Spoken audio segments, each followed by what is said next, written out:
Niners fans, it's about that time. 6 p.m. on a Saturday night. Faithful Niner Empire. What's good? You know who it is. It's your boy, Jay in the Bay. Once again, honor and a privilege, honor and a privilege to be on with the best fans in the NFL, the faithful, the Niner Empire. Y'all know what it is. How's everyone doing tonight on a Saturday night? Hopefully, all is well. Had a little bit of rain where I'm at in the Bay Area today, but looks like it's a little bit cloudy outside. No more rain. Hopefully, everyone had a great work week. And hey, this is we're in the middle of the weekend. Hopefully, everyone's doing great.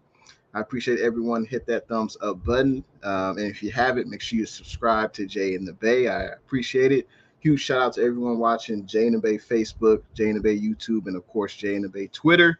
And I appreciate everyone tuning in to the stream tonight. We will be reacting, of course, to the 49ers first week of free agency. And we signed what, 5-6 players. I was kind of surprised, but pleasantly surprised at that. We will be getting into each player. We'll also talk about, Jimmy G's trade value. And we'll also talk about a Kansas City Chiefs insider and his thoughts on the Charvarius Ward and what he brought to the Chiefs the last 3 years he was on the team. So I think we're getting a pretty good player in cornerback Charvarius Ward. I think he's arguably the best cornerback on the team right now. But I can't wait to opening day. I can't wait. But first, let's say what's up to the people in them comments. And of course, you guys make the show, part of what it is. It's always great to interact with a fan base. Always great to interact with you guys and girls. I love to hear you guys' thoughts on the topics and on the 49ers. Let's get into it. And we will be, of course, reacting to the 49ers first week of free agency. So let's see. We have Spy Nick Danger in the building. What's good? Thanks for tuning in to the stream, Spy Nick Danger. He says, "Go Niners."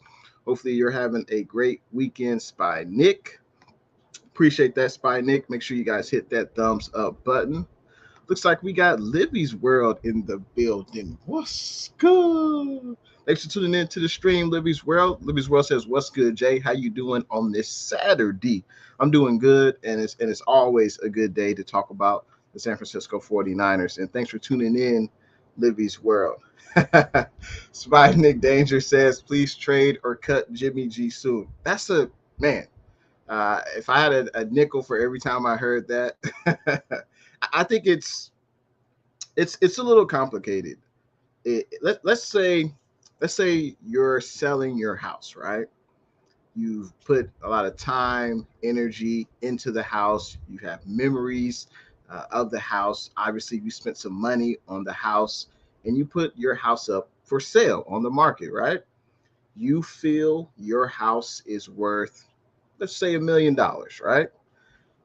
But the only offers you're getting in are 400,000, 500,000.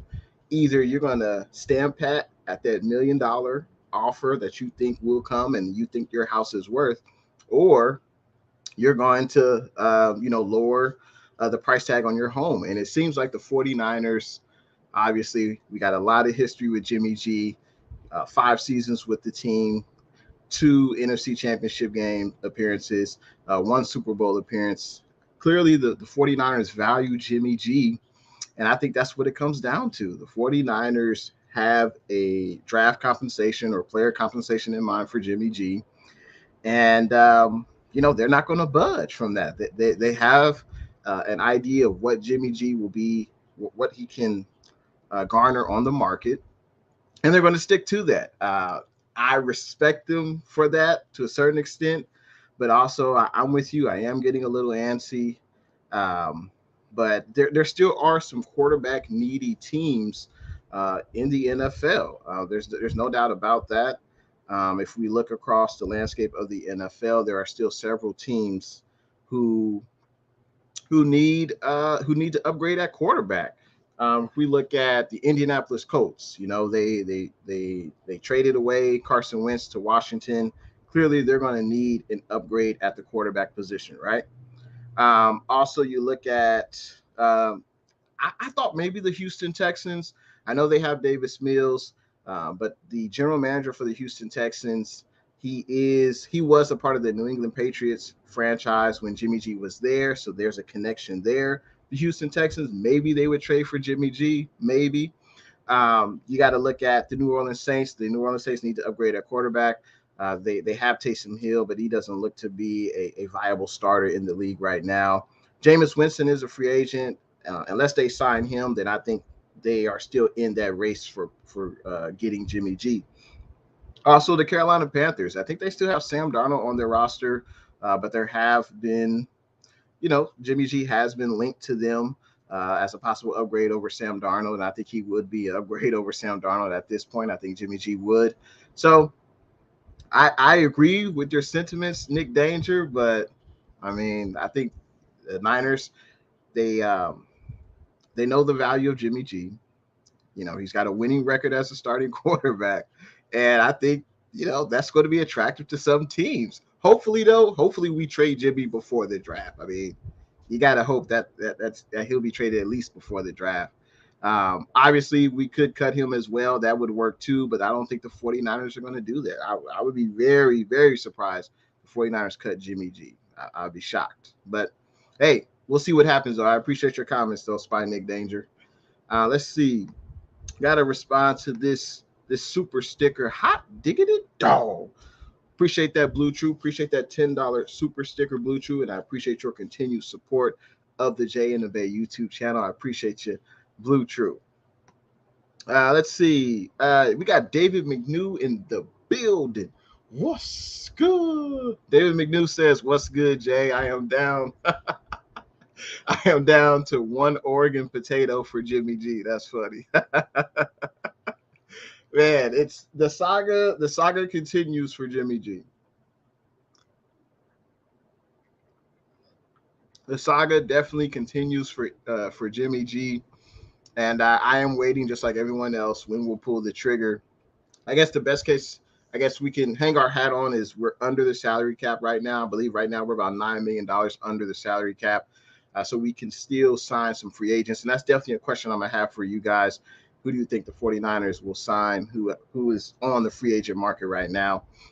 But, man, the saga continues for Jimmy G. Spy Nick Danger says, let's go Niners, sign some impact players. I think we definitely have signed some impact players, especially you look at the cornerback situation. I think we definitely have – I think arguably the best corner on the roster right now that we signed in free agency in Charvarius Ward. Obviously, he'll have to prove that, but he played pretty well with the Kansas City Chiefs. And since we're on that right now, let's talk quickly about cornerback Charvarius Ward. You know, he's a prototypical corner for the 49ers in size. He's about 6'1", 195. He was the starting corner for the Chiefs, I believe, the last 2 years. So he matched up with, you know, some of the league's best wide receivers. And Charvarius, he also, you know, he also was named PFF's Most Improved Player. If you guys are a fan of Pro Football Focus, they named Charvarius Ward one of the more improved players coming into the league this year. And he's a great tackler. That's one thing that sometimes you don't really think about with corners, but you got to be able to tackle, especially in this system. And Charvarius Ward was one of the best tacklers in the NFL. I believe he had like a top 3, you know, missed tackle rate. So he was one of the best corners as far as not missing tackles. So that's definitely a great asset to have on any defense, but especially this 49ers defense. And I happened to I was able to get some thoughts on cornerback Charvarius Ward from a Kansas City Chiefs insider, Jordan Foote. For those that have been watching me for a while, me and Jordan Foote, we did we collabed maybe a year ago or so. And he obviously knows Charvarius Ward really well. So I wanted to hear what Jordan Foote's thoughts were of Charvarius Ward. So this is what Jordan Foote said about cornerback Charvarius Ward. He said Ward is coming off of what was easily the best year of his career. Not only did he embrace the challenge of taking on opposing number one receivers, but he improved his ball tracking skills and was overall a very solid corner. He may not be a bona fide stud as a defensive back, but he's a lengthy corner whose prime should coincide with his contract. And that's the great thing about it. We're signing him. He's 25 years old. He still has years to play. You figure at least 5 years of his prime still left. And I think that's perfect. We signed him to a 3-year contract. And he also feels, Jordan Foote also feels that the 49ers are getting a very solid player. And you talk about that was a big need for this team going into the offseason was the secondary, was the cornerback position. We upgraded at the cornerback position. And you talk about Charvarius Ward with this defensive line. Y'all know me. I love to say a secondary's or a corner's best friend is a defensive line. The defensive line is able to get a pass rush, on the quarterback. The quarterback has less time to throw, which makes the cornerback's job a lot easier. So I really, really like this pick, this signing that we got for cornerback Charvarius Ward. And this KC Chiefs insider speaks very highly of him. So I think it's a great signing, and I can't wait to see him in training camp and in week 1. Let's continue on with these comments. Let's see. We got JR Meadows in the building. What's good? Thanks for tuning in to the stream, JR. Hopefully all is well for you on a Saturday night. We got KD as well. What's good? Thanks for tuning in to the stream, KD. KD says, hello, Jay and the Bay. I hope you are having a wonderful weekend. Same to you, KD. I hope you're doing well. And thanks for tuning in tonight. We have the Jonathan Lemon brand. What's good? JLB is in the building tonight. He says, man, y'all need to trade Jimmy G for a 2-piece and a biscuit and call it even. That's pretty good, man. That's pretty good. I mean, it's just like, if you feel something is valued, you're usually not going to come down too far from that value. And I know it sucks for fans that want Jimmy G gone, but I think the Niners are going to stick to their guns, I think Deshaun Watson getting traded to Cleveland, I don't think that really – it did affect the 49ers and Jimmy G, I believe, because now Baker Mayfield is going to get traded. So now that's one more quarterback who's going to be on the market potentially because, there's no doubt that, they got to trade Baker. That could be to the Colts. That could be to the Saints. That could be to the Texans. Who knows? But, I think that trade did affect Jimmy G's trade value. But there's still a few other teams out there who need a quarterback. But hopefully we can get a trade at least before the draft. David McNew says, bring back Arden Key. He won't be very expensive at this point in free agency. Now, that's a great point. Arden Key had the best season of his career. He was drafted with the Raiders probably about maybe 3 or 4 years ago. It didn't really work out there. We were able to sign Arden Key on a cheap deal, and I think he played some of his best football. He had 6.5 sacks. I believe that was second on the team. And I think Arden Key, he would be great to bring back. I know Arden Key a few days ago, actually this was probably like a few weeks ago, maybe a week or two ago, Arden Key did say on IG Live that most likely he won't return back to the Niners, and it's due to the salary cap. I don't blame players for taking the most amount of money they can in this brutal sport we love to watch, football. Arden Key had the best season of his career. I don't expect him to take any discounts. He's going to try to get a multi-year contract extension. And I don't think the Niners would match that. We already have Samson Ebukam. We already have Samson. I don't think the 49ers will sign a edge rusher on a multi-year contract extension. If they do in free agency, I would be pleasantly surprised. I know in the draft there are some edge rushers, and I think the 49ers will take a edge rusher easily on, that could be our first draft pick. If we stand pat with the second round pick that we have now, I could easily see the Niners selecting an edge rusher with the first pick. Of course, depending on value and all those good things, because the 49ers have made some surprise signings, the 49ers have made some surprise draft picks in we can go back to last year's draft with selecting selecting Aaron Banks in the second round, selecting Trey Sermon in the third. So they have made some surprising moves, so you never really know. But yeah, I would love to have Arden Key back, but I won't be surprised if he signs elsewhere due to money because, hey, he had the best year of his career. He's going to try to cash in, and I don't blame him. We have Yes Sir in the building. What's good? Yes Sir says, do you think Cleveland made a mistake to give Watson all that guaranteed money to him? No, I think, Cleveland Browns were desperate. Obviously, they struck out on Baker Mayfield. They struck out on Johnny Manziel. They really haven't had a good quarterback. I think there was a quarterback, his name is escaping me, but I think it was in the 2000s where the Cleveland Browns went to the playoffs one year, and that quarterback had a decent year, but they basically haven't had a franchise quarterback in decades. So, they have their franchise quarterback in Deshaun Watson. We know he's a difference maker. We know he's probably a top 5 quarterback in the NFL. And I think, Cleveland was desperate.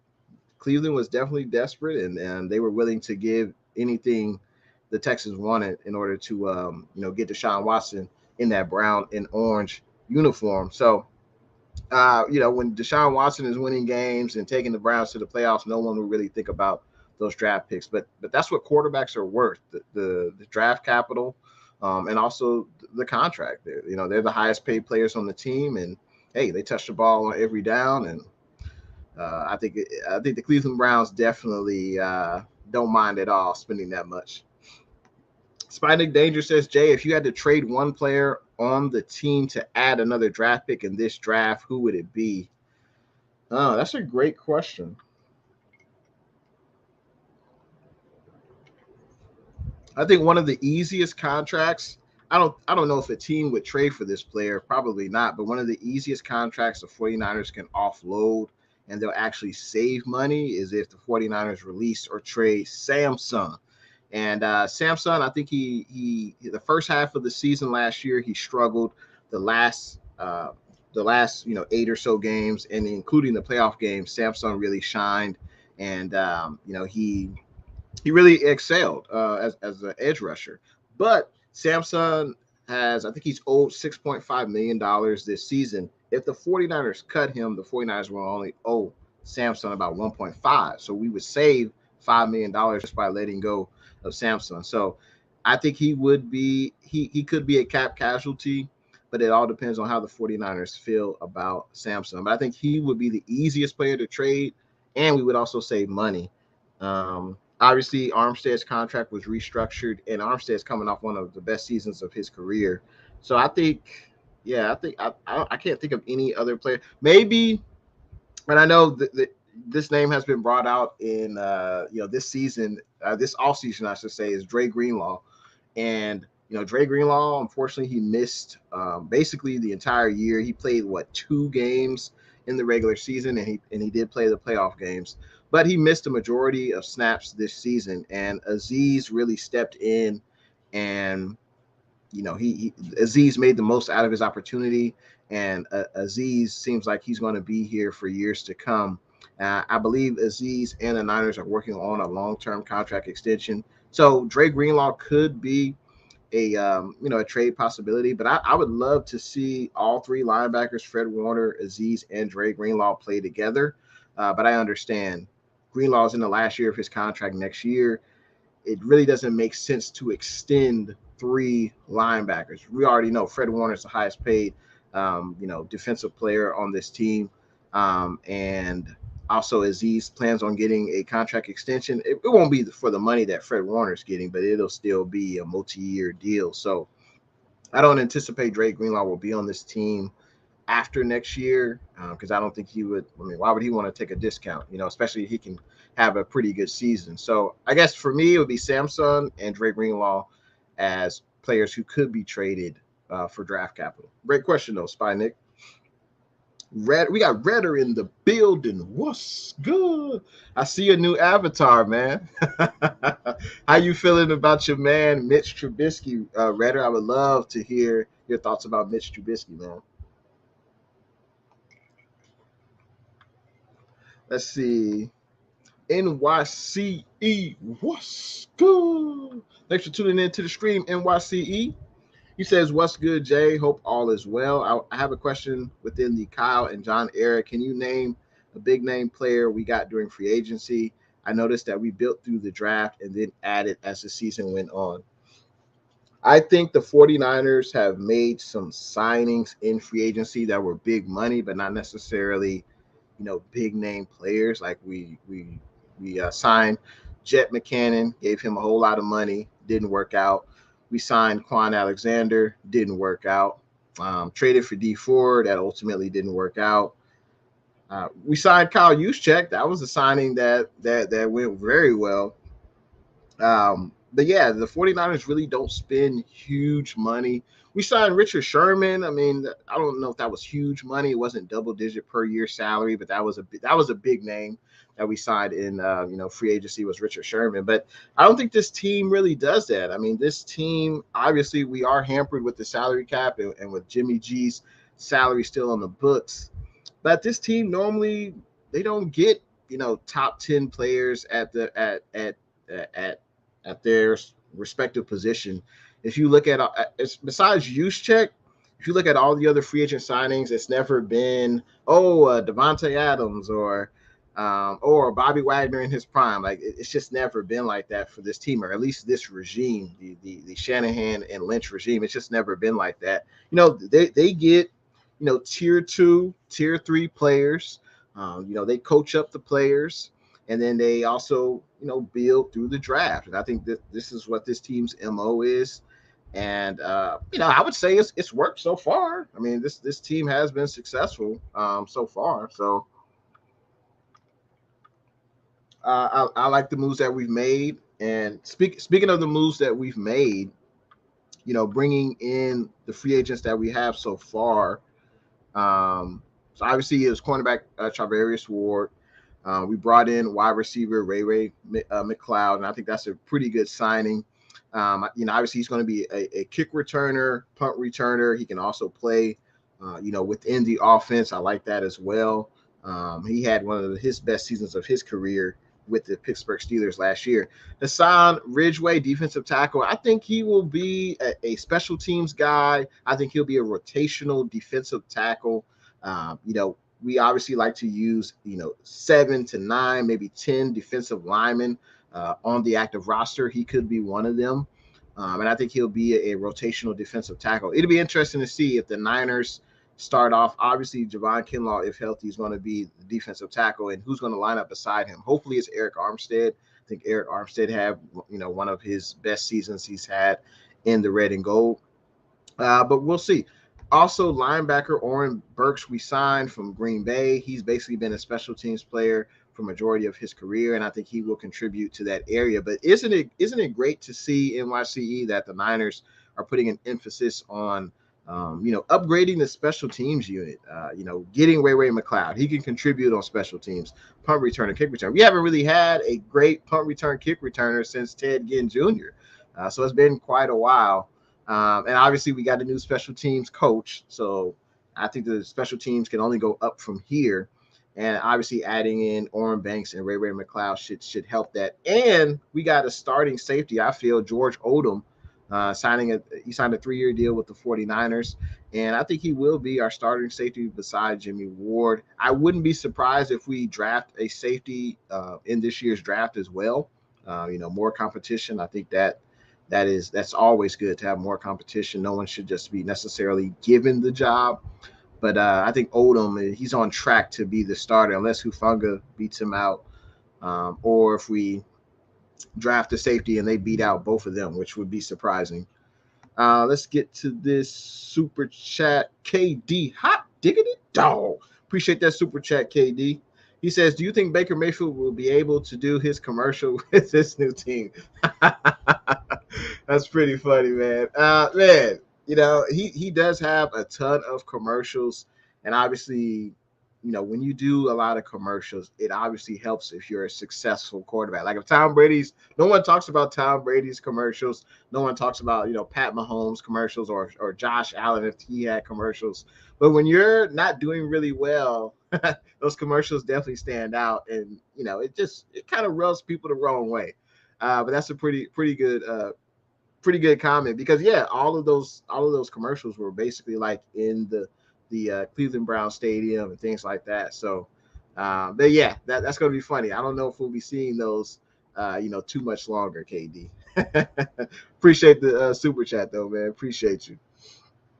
Spy Nick, do you think not being able to trade Jimmy G and free up the cap space that we create costs us the opportunity to sign Chandler Jones? That is an astute observation, Spy Nick.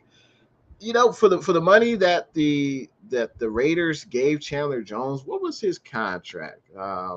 Let's see. I just want to look up his contract really quick. But there's no doubt that could be a reason why. Let's see. Let me double check. Let's see. Yeah, it looks like it was a 3-year deal, $52 million. What's his cap hit going to be? Let's see. His cap hit is only 7.4 million this year. Next year to be 19. So I don't think that is. I don't think that's huge money. I did hear the same reports that you did that Chandler Jones was considering the 49ers. But there's no doubt you're going to take the most money you can get. But just as I spoke about a homeowner valuing their home a certain amount, the 49ers organization value Jimmy to a certain amount. And they also value every single player. So maybe they felt, hey, Chandler Jones, obviously he's been a great edge rusher for the Arizona Cardinals. Maybe they had a certain number on Chandler and they did not want to go above that number, for whatever reason. Maybe they felt he wasn't worth 3 years, $52 million. And basically, looking at the contract, it's basically a 2-year deal. They can get out of the contract, the Raiders can, but their dead cap would be $7.2 million, so that's not ideal. But hey, Chandler Jones has been a very productive player. It would be nice to get Chandler Jones to line him up opposite of Nick Bosa, but this draft is rich of edge rushers, and I think the 49ers will definitely target a edge rusher in this draft. Speaking of edge rushers, we got to get into we got to get into this defensive end, Kerry Hyder. Y'all remember Kerry Hyder, right? He led the 49ers in sacks in 2020 with 8.5. And, during that offseason, some people said, hey, we should keep Hyder. No, we shouldn't. And Kerry Hyder eventually signed I believe it was a 2-year deal with the Seattle Seahawks. And Kerry Hyder did not have a good season with the Seattle Seahawks. Let me double check Kerry Hyder's stats because they definitely weren't 8.5 sacks last year with the Seahawks. I think it was definitely a disappointing season for Kerry Hyder. So let's see. Kerry Hyder had 1.5 sacks with the Seattle Seahawks. So the Seattle Seahawks definitely were anticipating he would be able to contribute more in the edge rushing department and attacking the quarterback and getting sacks. And unfortunately, Kerry Hyder only had 1.5 sacks. So should the 49ers go after defensive end Kerry Hyder? Hyder knows the system. He can spell Samsung. They can switch off. They can split the snaps 50-50 or whatever, or whoever's the best player can start. But that could be an option for the 49ers. Kerry Hyder's not going to demand a lot on the open market. So that could be a cheaper option for the 49ers. Obviously, the bigger name is Chandler Jones. But, hey, maybe the 49ers did not want to go above what they thought was his value. And I think if the 49ers really wanted Chandler, I think they could make some moves. The salary cap we've seen, look at the Rams. They signed Allen Robinson. Like, where is this money coming from? But the salary cap, to me, it is funny money. You can restructure contracts. You can take a base salary and move it to a signing bonus. And for whatever reason, the signing bonus doesn't or maybe that signing bonus money gets pushed down the road. I'm not exactly sure how it works. Just like the Niners, they with George Kittle and Eric Armstead, they restructured their contracts and then freed up about $18 million worth of money. So my point is, Jimmy G, yes, he is still on the cap. He still got that $25 million number. But if a 49ers really want a player, they can just restructure some contracts and free up that money. So, but hey, there's no doubt Chandler Jones, he is a pretty good player. We got SG Sports Talk channel in the building. What's good? Thanks for tuning in to the stream. And let me know, should we be interested in Kerry Hyder? I would love to hear you guys' thoughts. Obviously, he had a disappointing season in Seattle, but he comes back to the 49ers, surrounded with the talent that we have with Armstead and with Bosa. Man, Kerry Hyder, hey, maybe Kerry Hyder could have a repeat season of 2020. Niner Faithful, what's good? Niner Faithful says, what we need to do is get rid of Jimmy. All right. Sign Tyrann Mathieu and La'el Collins to make sure Trey isn't running for us or running for his life. But will John do that? Probably not. Probably not. This team has made some signings to the offensive line. I don't think we'll get La'el Collins, even though he is a pretty good right tackle. And La'el Collins got cut from the Dallas Cowboys. We already have a right tackle. We have Mike McGlinchey. And I know people don't like that, but Mike McGlinchey, I think he's a solid run blocker.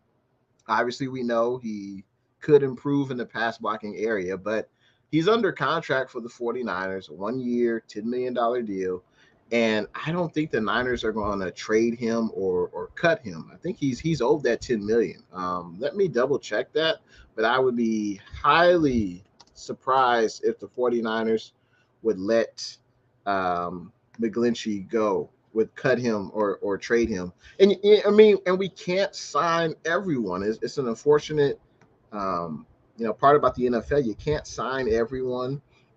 And yes, if we did cut McGlinchey or if we trade McGlinchey, his cap hit would be $10 million. So we're basically paying McGlinchey $10 million to go away. That's not something that this team does. That's not what they've shown that they would do in the past. We've seen it with D Ford. We've seen it with D Ford. A lot of people are saying, well, why is D Ford still on this roster? He's not really contributing anything to the roster, but D Ford, he's got a significant cap hit. That's why the 49ers keep kicking the can down the road on his contract. Fortunately for the 49ers, D Ford and his representation are being very nice by restructuring their contract. And that's the only reason why D Ford is still on this team. I don't think that the 49ers are expecting anything from D Ford this year. We're hoping for the best. He will be on the roster, but that's the reason why we restructured his contract, just to get some salary cap relief. I believe it was about $5 million. And this team does not like to cut players, and they don't want to have a significant hit on the salary cap, because you still got to play that. You still have to pay that player to walk away. And John Lynch and Parag Marante, they don't like doing that. So that's why they restructured the contract. But I think McGlinchey, he did suffer that calf. I believe it was a quad injury. Hopefully he'll be back to his normal self, and I think he will be the starting right tackle on this team. Would it be nice to get La'el Collins? Absolutely. But I think he could garner significant money on the open market. And this team has already drafted Jalen Moore, already drafted Aaron Banks. I think we signed a tackle in this free agency, but his name is escaping me. But Niners have already added talent to that room, and I would be surprised if we got La'el Collins, but it would be nice. There's no doubt he would be an upgrade over McGlinchey. Tyrann Mathieu, I think we got our starting safety in George Odom. I don't think the Niners would sign him a 3-year, $10 million deal just to be a special teams player. I would be surprised by that. I think they're penciling in Odom as a starter to line up opposite of Jimmy Ward. That's my feelings. For those that are tuning into the stream, feel free to hit that thumbs up button. Let me know you are enjoying the stream. And if you haven't, make sure you hit that subscribe button. And that's the name who I was thinking about. I was talking about the Cleveland Browns. They had a quarterback probably in the 2000s We took them to the playoffs one year, and that was Derek Anderson. I couldn't remember his name. Huge shout out to you, JLB. But yeah, man, the Browns, they haven't had a franchise quarterback in decades. They got their franchise quarterback now in Deshaun Watson, and they are not looking they're not looking back. They are happy to pay that draft capital to get Deshaun Watson, and are happy to pay his salary.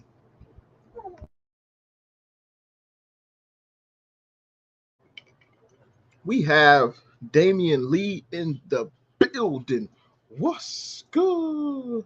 Damian Lee says, I think it's time to cut our losses and let Jimmy walk. Man, I feel you, DL, but I don't think that's going to come to fruition. I just don't think so. The Niners clearly value Jimmy G, and they're not just going to let him go. If you value something, I don't care what it is, if you have a certain value for that item, you're not going to just say, oh, I want to just get rid of it just to get rid of it.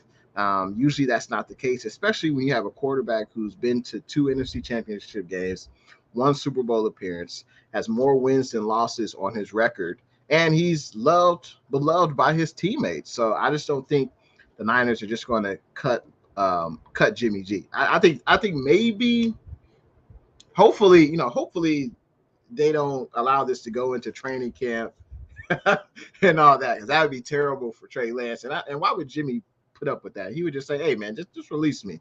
But hopefully they get rid of Jimmy G, whether it's trading him or cutting him before the draft. Hopefully.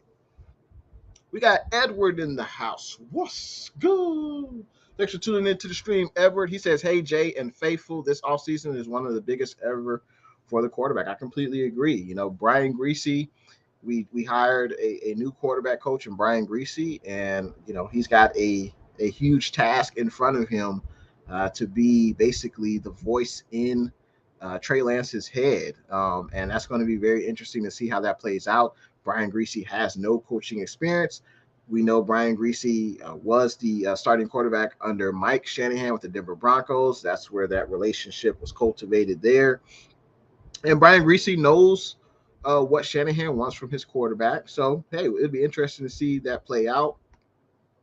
And let's see, we got NYCE says Jim will get traded, but the Niners aren't going to just throw him away unless it's necessary. Exactly. If there was a player that they really wanted and needed to move Jim, I think they would have, but to them there isn't. I would agree with that, man.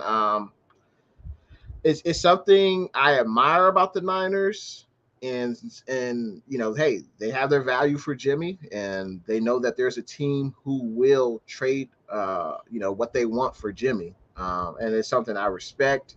Is it kind of hard to go through? Absolutely, because I'm sure all of us wanted Jimmy gone yesterday. But yesterday, days ago, weeks ago, some say years ago, months ago. But hey, man, they have the value for Jimmy, and they're not gonna trade him for less than what they feel he's valued.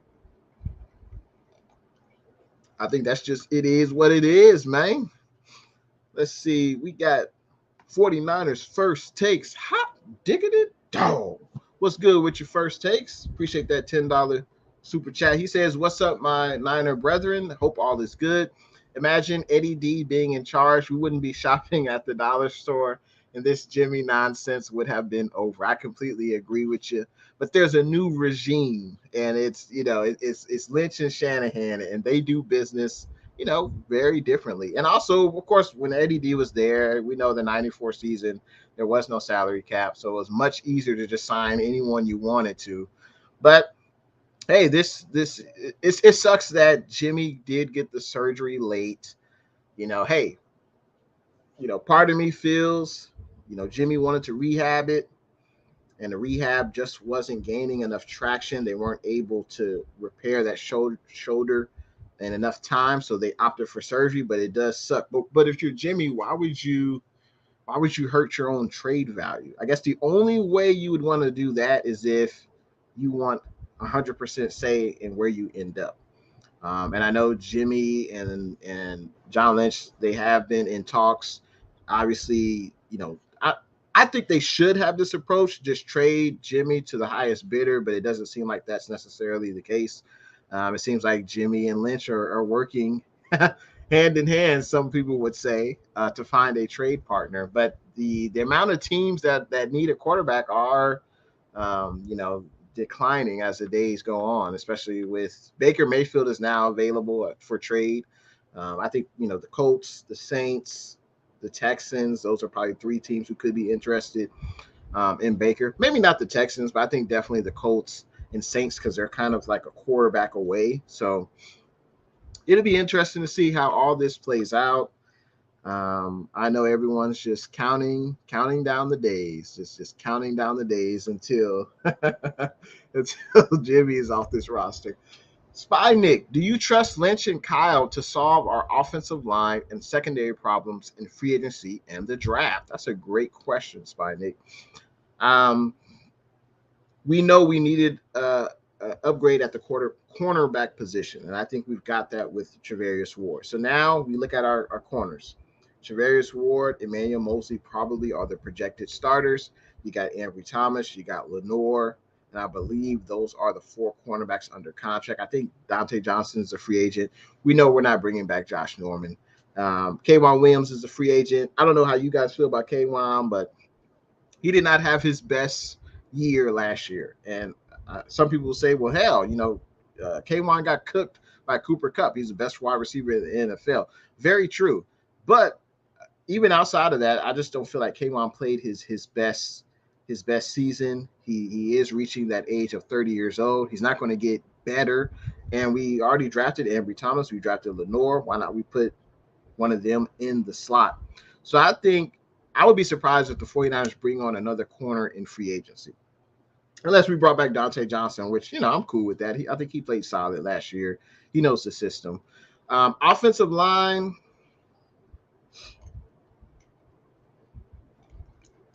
it sucks that we lost Lincoln Tomlinson. I know there are some people who felt like Lincoln was overrated. And I know, some people say, hey, you only you only pay a guard if he's an all-pro or a Hall of Fame guard. But it's easy to say that now. But when game one comes and if Trey Lance is running for his life because we're getting pressure up the A gap or next to the A gap, people are going to be saying, oh, well, we should have signed or we should have kept Lincoln Tomlinson. I think it's easy to think that, Aaron Banks would just fill in and do a great job. And I think that's what we're all hoping. But I definitely wish we could have kept Lincoln Tomlinson. As far as the offensive line in free agency, I don't think we'll sign any big name or potential starter in free agency. I think we need a center. We definitely need a center. We need to get, a center for Trey Lance for the next 10 years. Alex Mack, he's only going to be on the team for about a year. This is probably his last season. We need to get a center in waiting. And, I think the 49ers, it seems like the 49ers will be content with the big silver back Trent Williams at left tackle. At left guard, it seems like Aaron Banks is going to slide right there. Alex Mack at center. Right guard, I like Brunskill. I like his versatility. I just think he shouldn't be a starter on this team. Hopefully we get better at right guard. And then, of course, at right tackle, McGlinchey. I think that could be our starting four. I'm not sure what we'll do at right guard. Jalen Moore was drafted. I don't know if he's, better than Brunskill. Probably not at this time. But I would be surprised if the 49ers make any major upgrades at that offensive line because we've already spent draft capital. Jalen Moore, Aaron Banks. And I would just be surprised if we did that. It'd be a pleasant surprise. I would like to do it. Sure. I would like to go out and get a Lael Collins or go out and get the next best guard. Sure. But, I don't see that happening. Spy Nick, what offensive player will have the biggest growth once Trey is our starting quarterback? I think it's the Ayuk show. Brandon Ayuk. There's no doubt. Brandon Ayuk and Jimmy G did not have a great rapport. Brandon Ayuk was not a big fan of Jimmy. And I think the biggest difference with Trey under center is I think he'll be able to throw the ball deep. And for whatever reason, whether Shanahan didn't trust Jimmy, whether Jimmy wasn't comfortable throwing the ball deep. But, how could you be comfortable throwing deep? The coach isn't confident in you throwing it deep. and you rarely do it. So with Trey Lance, this offense will open up the passing game. I think Brandon Ayuk will definitely benefit from Trey Lance being under center. Spike says, do you think we add another D in to play opposite of Bosa, either in free agency or the draft? There's no doubt. The 49ers first, I'm going to go out on a limb. I say the 49ers first pick in this year's draft will be an edge rusher. That would be my guess. In free agency, I don't know. Because we already have Samson. He's already getting paid $6.5 million.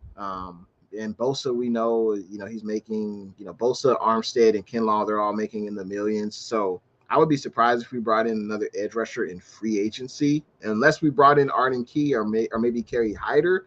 I can see that, but I don't see us bringing in, a Jadeveon Clowney or one of the bigger name edge rushers. I just don't see it unless they take like a vet minimum contract. So, but there's no doubt we will get an edge rusher in this year's draft. Make no mistake about it. NYCE, we do have big names though at each position. Debo, Juice, Kittle, Bosa, Warner. We have our heavy guns, and they were all drafted. And that's the main point, right? All the big guns were drafted except for Juice, right? So we usually don't sign big time free agent. The big time free agent that was really signed was probably Sherman, and he lived up to his contract. Lance, Mitchell, Ayuk, I am trusting the process. O-line scares me though. Yeah. When we let go of Lincoln, I know people are saying, well, Lincoln isn't worth $10 million a year, but that's stability at the left guard position. We have basically a rookie quarterback starting behind a suspect offensive line. Does that sound like a recipe for success for you guys? I don't think so. I don't think that sounds like a recipe for success to put a young quarterback behind a decent offensive line. And outside of Trent Williams, I know Alex Mackey's pretty good at center. But there's question marks. Will McGlinchey at that right tackle position, can he return to form? And some people say he wasn't that good anyway. So, McGlinchey, he's good in the run game, but he's obviously suspect in the pass game. And then Brunskill, he can get pushed like a sled on a high school field. We've seen it. Faithful. And Aaron Banks, the man didn't see the field last year, just on special teams. So we're expecting Aaron Banks to replace Lincoln Tomlinson, a Pro Bowl guard, Lincoln Tomlinson, who started every game, I think, in the 49er uniform. He might have missed one game, maybe. But, I mean, how are you going to replace the stability of a Lincoln Tomlinson? You just let him walk. I think that was definitely one of the most disappointing signings or disappointing, occurrences in this free agency was not being able to bring back Lincoln, not meeting his number. Niner Faithful says, also, I want us to draft Kobe Bryant and Leon O'Neal Jr. They're both DBs. Yep. Hey, I think that would be great. We definitely could use still another corner. And I wouldn't be surprised if we drafted a safety as well. No surprise. I'm curious to see what the Niners do with the wide receiver position. I would love to see us, get a wide receiver in free agency. Obviously, we got Ray McLeod. Hopefully we get another wide receiver in free agency. I don't know why we haven't re-signed Juwan Jennings yet, but I wouldn't be surprised if we get another wide receiver in free agency and, of course, the draft. I know we have, of course, we got Ayuk, we got Debo, we got Ray. I think we even have Keyshawn Johnson, wide receiver. We signed him, but I'm not, I don't think he'll really make a huge impact on offensive snaps. At least I would be surprised by that. But, hopefully we get wide receiver in the draft. Hopefully we make that a priority. Niner Fable says, I remember when Stephen A said Baker has more commercials than wins. You're absolutely right about that, man. Absolutely right about that. Speaking of wide receivers, the 49ers have shown, well, I wouldn't say they've shown interest, but obviously, there's a connection between Kyle Shanahan and Julio Jones. Should the 49ers, I would love to hear what the faithful, the Niner Empire think. Should the 49ers be interested in wide receiver Julio Jones? I think we still could use another veteran wide receiver. Also, the 49ers supposedly have interest in Marquez Valdez-Scantling, the wide receiver who used to be on the Green Bay Packers. I would love to hear you guys' thoughts. Are you more interested in MVS or Julio Jones? Now, obviously Julio Jones is the bigger name, no doubt. But if you look at what Julio's done, if you look at what Julio Jones has done, in the last few seasons, he's had trouble staying healthy. I mean, last year for the Tennessee Titans, he had 31 catches, 434 yards. He only had one touchdown. So, he's no longer in the prime of his career. And, obviously he wouldn't be the focal point of the offense, but, he could play the slot. Julio Jones could play outside. He could play the slot. He knows Shanahan's system. I think it all depends on how much money Julio wants to get. But the days of him having 100+ catches and over 1,500 yards receiving, those days I feel are over. And with the Titans last year, he only played in 10 games. The year before that with the Falcons, he only played in 9 games. So, Julio can't stay healthy. But what are you guys' thoughts? I think it all depends on the price tag for Julio. I would love to bring him on. But what do you guys think? Should the 49ers be more interested in MVS or Julio Jones? I would love to hear your thoughts on that. Let's see. Let's continue on with these comments. NYCE says, I think for the 49ers, it's about culture and how they will fit within the locker room. Very true. You can be a great player, but be a cancer to a team. Hyder got 8 sacks without Bosa. Imagine with Bosa. Hey, that's a very good point. Very good point. And it definitely seems like, especially with defensive linemen, when you have a Bosa on one end, it makes everyone else's job easier. And Kerry Hyder, he got those eight sacks without Bosa. So just imagine him with Bosa, man. I think that could be nice. And Kerry Hyder won't demand much. And I'm sure, hey, he'd welcome going back to the Bay Area. That's where he had one of the best seasons of his career. And hey, I think that would work out well. I think the 49ers should be interested in Kerry Hyder. He's not going to demand much on the open market. The Seahawks just cut him. He only had 1.5 sacks last year. But we'll see what happens. He would be a familiar face to bring back to the 49ers. But we know with Chris Kasarik, he can get the most out of defensive linemen. Look at Arden Key. So we'll see what happens. Hopefully the 49ers kick the tires, though, on Kerry Hyder. Tommy, what's good? Tommy says, Faker Mayfield going to Scum Hawks. We'll see, man. We shall see with Baker Mayfield, man. We shall see. I wouldn't be shocked if the Seahawks would be interested. I mean, you get Baker on what? I think he technically has 1 more year left on his 5-year contract. So yeah, you can test it out and see how it goes, or you can cut him and draft another quarterback.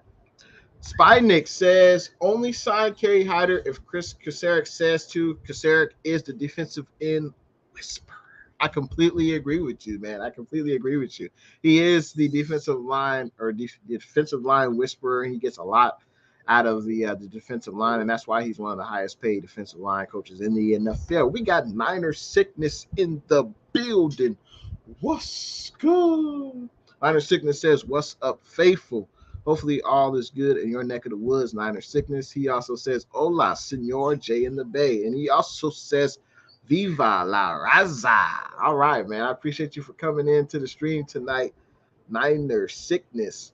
David says, George Odom was a special teams all-pro in 2020. Wow. So, hey, that's another guy. So, basically, we signed 3 players who there's no doubt they'll contribute on special teams. But if George Odom is a starter, on this 49ers defense, I don't know how much time he'll spend on special teams. I know Jimmy Ward has spent some time on special teams, but if Odom is going to be a starter, I'm not sure if Odom's going to be a starter. I'm not sure if he'll spend that many snaps on special teams. But there's no doubt we will see. There's no doubt the Niners added to the special teams. They finally addressed that need. They finally put an emphasis on adding talent to the special teams with the new special teams coach, with adding Ray McLeod, George Odom, Oren Burks. So I can't wait to see the special teams unit. It can only go up from here. We got Jason Massey in the building. What's good? He says, good day, homie. Been a while since I've been able to catch you live, man. Thanks for tuning in to the stream, man. I appreciate you. Hopefully all is well for you, man. Stevens, what's good? Thanks for tuning in to the stream, Steven. He is a Tennessee Titans fan, man. I appreciate you for coming through tonight on a Saturday night. Tommy says Jimmy G won't be traded till draft day for second and the third. Book it. Hey, I welcome that. Um, you know, obviously, obviously at this point, we would love to use his salary cap relief now as compared to draft day. But the Niners, they have a certain value for Jimmy, and they're only going to let him go once they get a legit offer or an offer they feel is legit. So, man, hopefully it all works out though. Steven says, boy, if Allen Robinson hadn't gotten signed by the Rams, the Titans wouldn't have scored Robert Woods the minute they released Julio Jones. Well, Robert Woods, he is coming off of a torn ACL, but obviously the Titans expect him to recover fully. But hey, they got a replacement for Julio Jones, quick, fast, in a hurry. Jason says the Hawks are supposedly pushing for Baker. Hey, man, good. That's good for the Hawks. I'm not afraid of Baker Mayfield. I think he's a solid quarterback, but, is he a franchise quarterback? He hasn't proven that yet.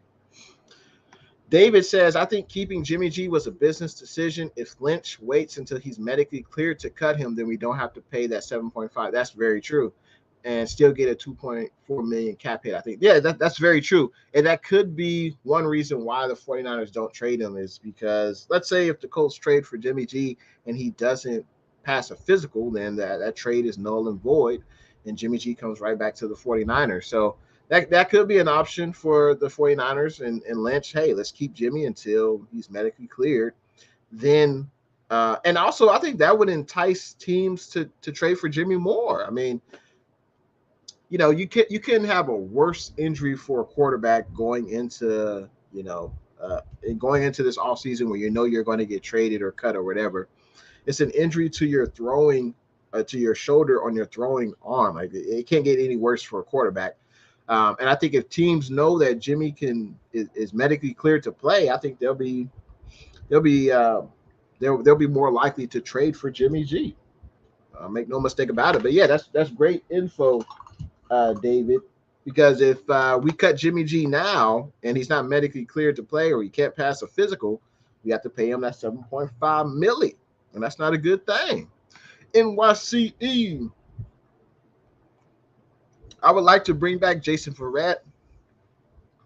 There's really only two teams Jimmy can go to, the Saints or the Colts. Carolina is stuck with Darnold. If Ryan wants out of ATL, would be in play. Colts is the spot, I think. I agree with you. I think it's probably the Colts, and I think they have the cap space to do so. I'm not sure about the Saints and their cap situation.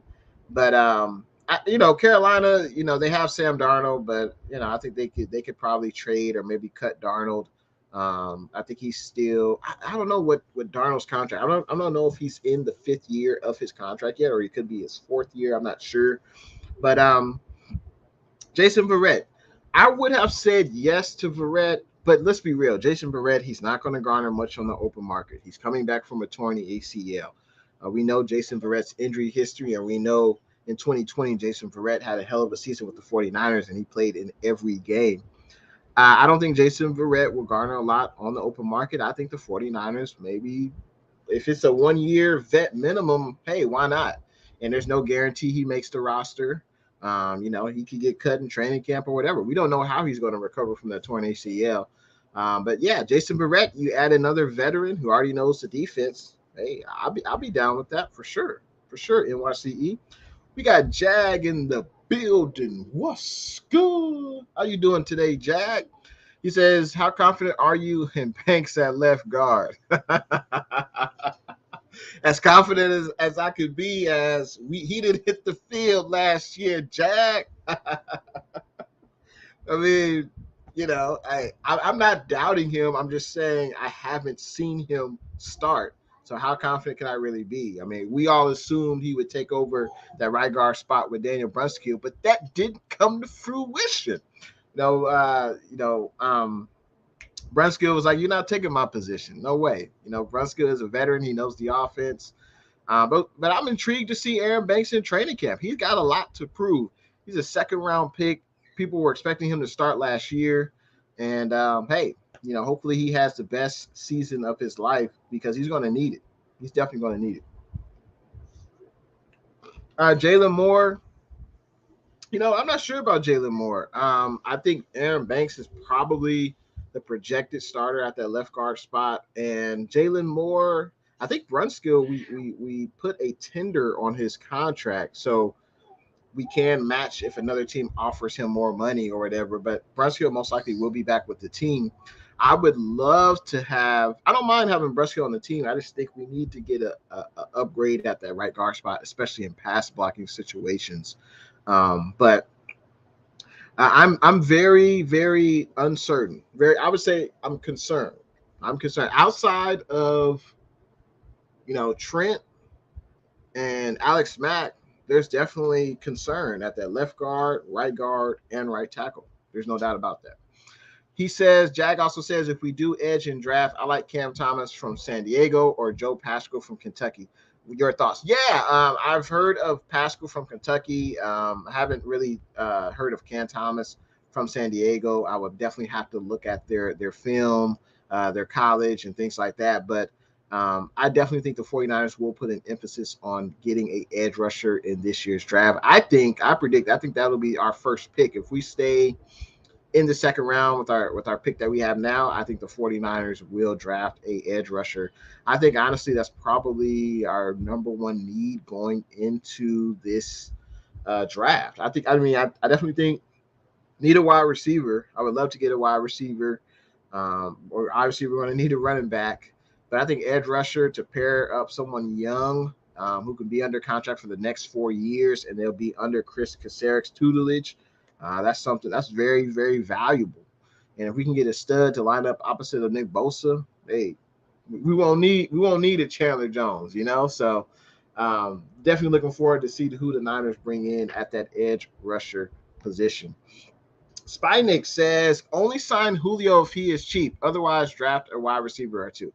I think even if we would sign Julio Jones, it'd be a 1-year deal. I think if we brought him in, it'd be a vet minimum. I don't think how he can request for anything really more than that or significantly more than that based on his last 2 seasons where he's basically only played half the season and his production is considerably down. So I think Julio, if he's cheap, definitely bring him in, but we should get another wide receiver in the draft, at least one, because we're probably going to get edge rusher, corner, wide receiver. I'm hoping a center, safety, running back. That's already six positions, and I think that's the very minimum we get those positions. NYC, I would love to see us sign Landry. He's only 15 mil and probably will work it out. He also works out with Debo. That could be in play. Yeah, I did see that they were working out. Jarvis Landry and Debo Samuels. That's definitely good to see. Jarvis Landry, let's look up Jarvis Landry real quick and see what his production was like. I mean, obviously his quarterback is Baker Mayfield, so you got to kind of take that with a grain of salt. But let's see. So Jarvis, he will be 29. So I guess technically he'll be 30 next year. He did play a majority of the games throughout his career with Cleveland. Last year with Cleveland, he did play in 12 games. He had 52 catches, 570 yards, 2 touchdowns. Yeah, it all depends on the money. I think he could definitely play a role on this offense as a veteran wide receiver who knows the ins and outs of the game. I would be nice to bring on Jarvis, but it just depends on how much money. He'll probably be more expensive than Julio, I think, because he's only 29. He's still got a few years left. I don't think he's no longer a number 1 wide receiver, but he could definitely still contribute. Hey, Niner faithful, no lies told there. Julio is a little washed and injury prone. You are not lying there. Steven says, take it from a Titans fan. Your 49ers signed Julio Jones. You're taking a lot of risks. Yeah, because Julio can't stay healthy, unfortunately. Julio Jones cannot stay healthy in the last 2 years. His production is definitely not what it was when he was with the Atlanta Falcons, but let's face it, he's no longer in the prime of his career. Let's see. Spy Nick Danger says MVS over Julio. I would agree with you on that. I would agree with you. MVS is younger, and I think he's probably a better fit right now, and you can rely on him to stay healthy. But let's double check. Let's double check MVS real quick because I think he has battled injuries as well.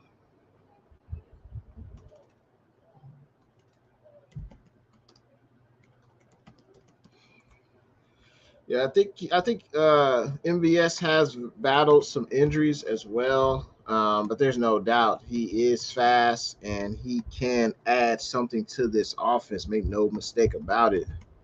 I'm just going to look up his stats real quick. So last year with the Packers, 26 catches, 430 yards, 3 touchdowns, but his average catch was 16 and a half yards. Man, 6'4", 206.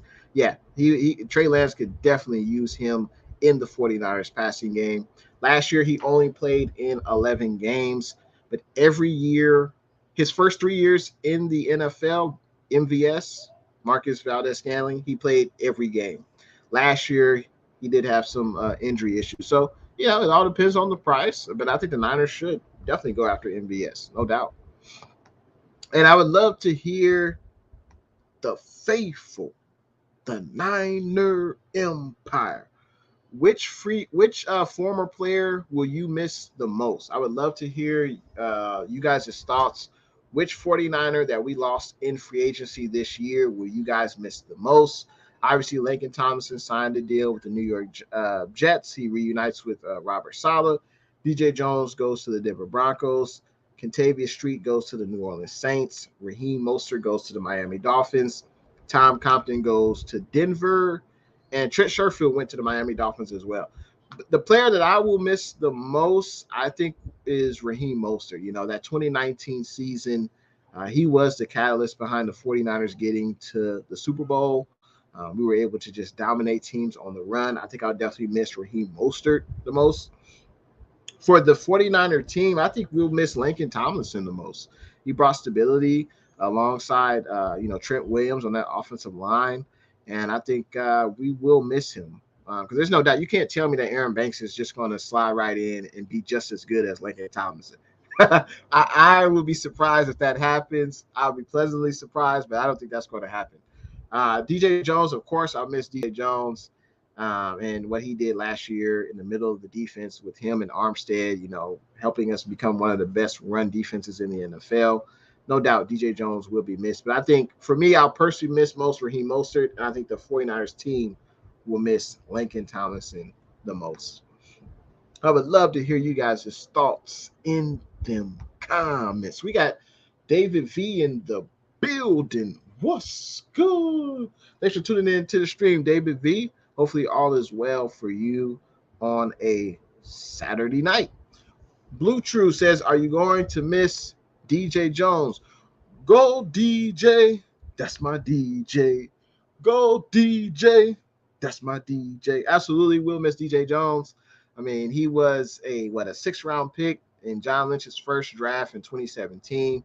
He worked his tail off, and he's earned every penny that he's gotten, along with the other free agents as well. It just sucks that we couldn't keep DJ Jones in the red and gold for years to come, but I'm happy that he got his money.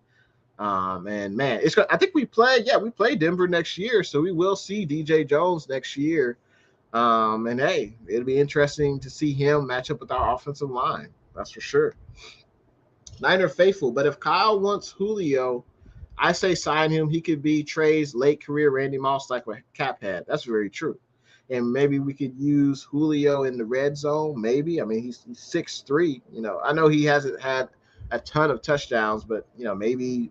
Julio could be a red zone threat for this 49ers offense. And let's be real, Debo and Ayuk will still be the starters. I think Julio could be, a slot receiver, a third receiver, but also, he would be taking away snaps from Juwan Jennings. And clearly Juwan Jennings, he hasn't even reached his prime yet. But if Julio is Julio, there's no doubt he would start over Juwan Jennings. But Shanahan does want his receivers to block. And Julio, does he still have the drive and want to block like like Juwan Jennings does? I don't know. Niner faithful. That's funny. I saw this name on the top, free agents that are still left. And Niner faithful says, but I would bring back Emmanuel Sanders. I think he's younger. Plus, Trey would launch it to him downfield along with the IU show. I wouldn't be mad at bringing Emmanuel Sanders back. I wouldn't be mad at that. We should bring him in for a workout. Yeah, I don't see why not. Why not bring in Emmanuel Sanders?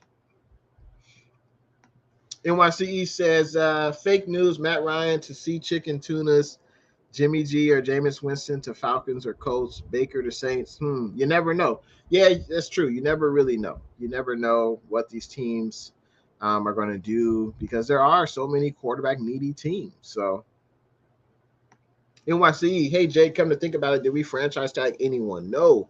I think the last time the 49ers franchise tagged a player, I want to say it was Robbie Gould, the kicker, I think. I don't remember this team franchise tagging any other player. I think it was Robbie Gould, the kicker, and that's kind of rare. Usually you don't, franchise tag a kicker, but hey, it worked out.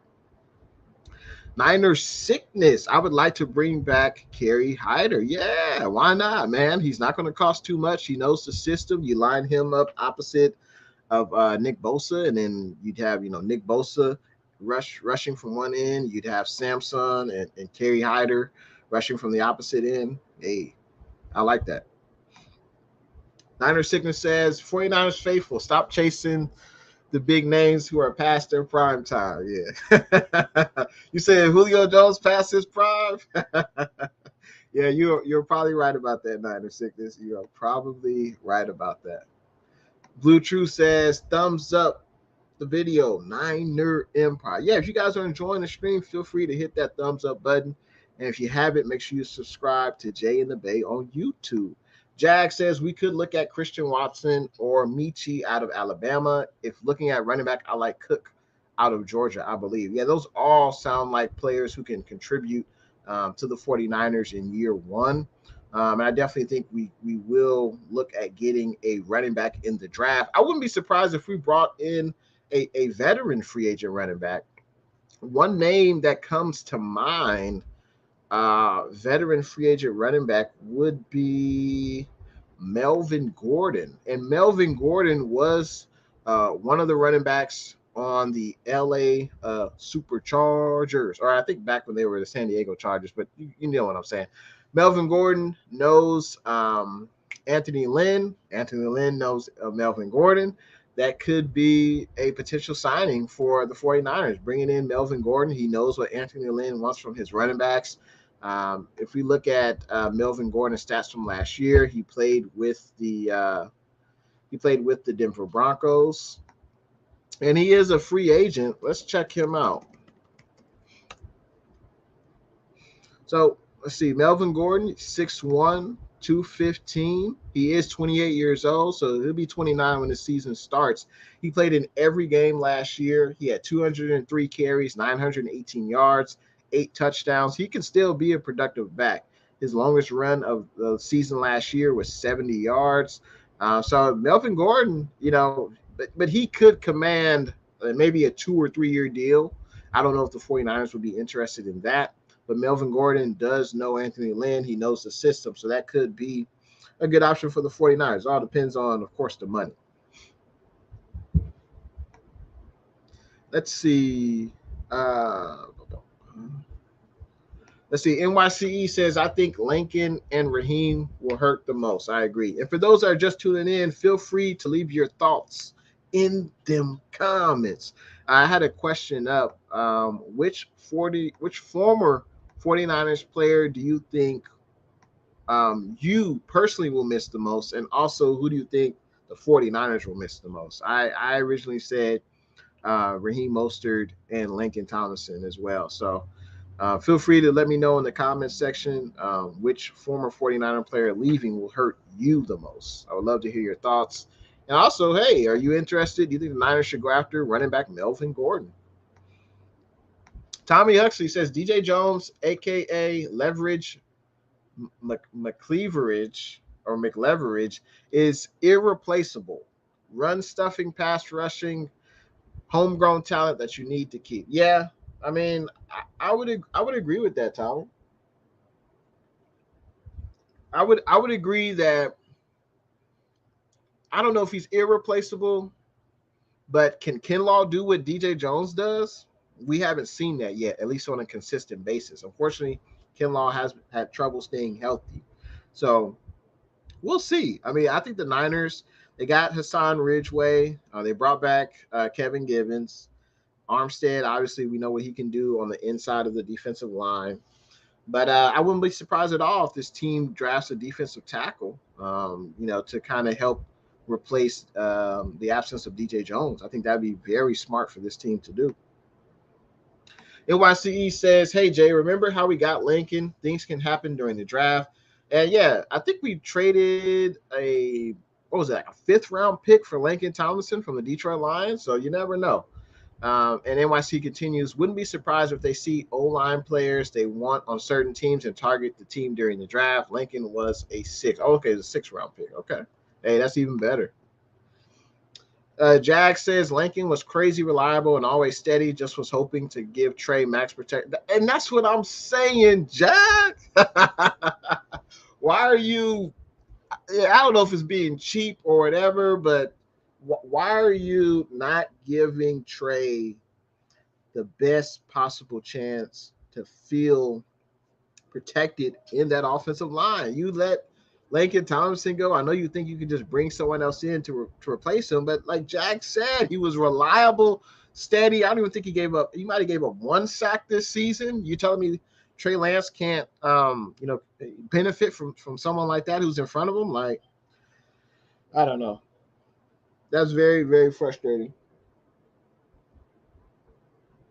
Very frustrating that they didn't bring back Lincoln. And I know they drafted Aaron Banks, but it's just not going to be a easy insert for Aaron Banks. I don't think. And you want to give your quarterback the best chance to succeed, and you let one of the second best offensive linemen go. Crisco's Country Life. What's good? Thanks for tuning in to the stream, Crisco. Hopefully your Saturday is going well, man. NYCE says, I was thinking the same thing, but I think they say Gordon and Lynn really didn't like each other. Okay. I don't know if that has changed. Okay, well, yeah. I was not aware of that. If that is true, then yeah, he most likely won't re-sign, or won't sign with the 49ers. Because, I mean, I think he'll be 29 once the season starts. Melvin Gordon should easily be able to get a 1 or 2 year deal. He was a productive running back for the Broncos. So, yeah. But that's unfortunate. That's unfortunate if they didn't really, like each other. But huge shout out to everyone that was in the chat tonight. Hopefully everyone has a great rest of your Saturday night.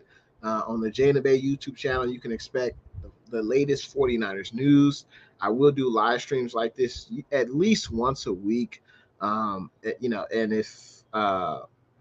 also, of course, bringing you guys the latest 49ers news, live streams like this. And that's what you can expect from the Jay and Bay YouTube channel. Huge shout out to everyone who's here tonight, especially if you're watching Jay and Bay Facebook, Jay and Bay YouTube, Jay and Bay Twitter. Huge shout out to you guys. I love what we did in free agency. Got to talk about that. I love what we did in free agency. We addressed the secondary. We got a corner. We got a safety. We addressed special teams with getting a wide receiver, a linebacker, and I think that safety can play a little special teams as well. I don't know if we'll ask him to do that much if he's starting full-time for us, but, I think we're not going to get tier 1, we're not going to be trading for Von Miller. We're not going to be signing players to max contracts. That's just not what the Niners usually do. We're going to get the tier 2, tier 3 players. And I love cornerback Charvarius Ward. I love that we signed him. He's an up-and-coming talent, only 25 years old, not even really in the prime of his career yet. I think he'll be with the team starting the prime of his career. And Charvarius Ward, Emmanuel Mosley, and this defensive line. I mean, man, I think it's a very, very good signing, and he's also a great tackler. So I love the Niners signing so far, and I can't wait to see what we continue to do next week. Same to you, Jag, man. Stay blessed. Same to you. Huge shout out to everyone that was in the chat. Even bigger shout out to people who wanted to donate to the Jay and the Bay YouTube channel, and of course that's much appreciated. 49ers first takes, Blue True, Corey Davis, and I think that is it. So yeah, appreciate everyone who decided to donate to the channel. Very, very generous of you. Appreciate you. And hey, I will keep everyone abreast of the 49ers latest news, who we signed. We'll see what happens next week. If there's any Jimmy G news, which I would be surprised if there is any, as far as him being traded.